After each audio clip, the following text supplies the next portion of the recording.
Let's take a listen to what Nick Fuentes is saying here. But then I saw Tucker Carlson's response to Ben Shapiro. And there was sort of an interesting dialectic there, Shapiro and Carlson. So Shapiro gets up and says, I'm calling out the conspiracy theorists and the anti-Semites and the moral refuse that are, hating Jews and blah, blah. And Tucker gets up almost immediately after, gets up a little bit later, the same night, and he gives a speech. As I said, he was invited earlier. And he responds to Ben Shapiro's charge.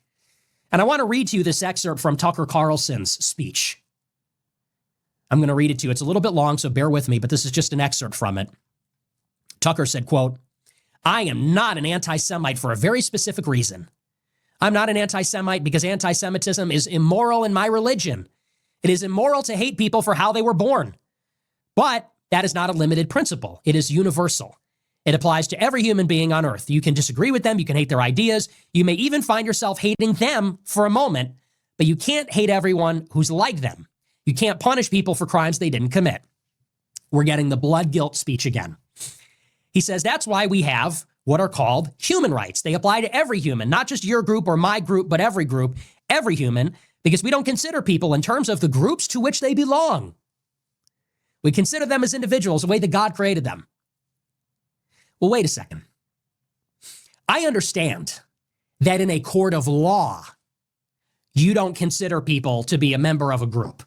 If you are charged in a criminal court with a crime like murder or manslaughter or even a traffic ticket, in a court of law, when you stand before a judge or a jury, you are considered as an individual charged with a specific crime that you did or did not commit, and that is the basis on which we decide whether you're guilty or innocent. But that is altogether different than how we look at a country of 330 million people. It is also different than how we look at different ethnic organizations, ethnic lobbies. For example, when we look at Ben Shapiro, one out of the 2% of Jews in America, we see a person who is married to an Israeli.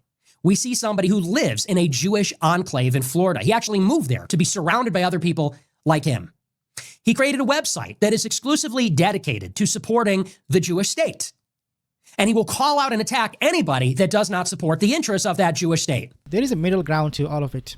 It's not every single last Jew on planet Earth, okay?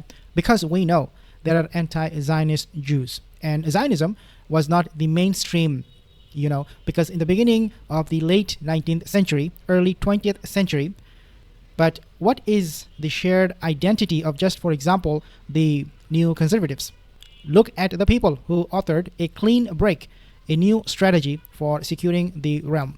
The memorandum sent to the incoming Likud party of Benjamin Netanyahu, the main author was David Wormser, who I believe is Jewish.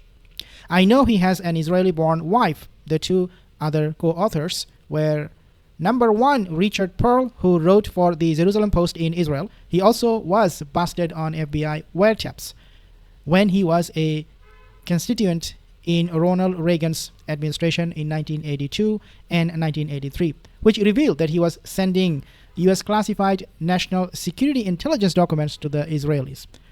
This whole thing is a lot more complex than what Nick Fuentes is alluding here.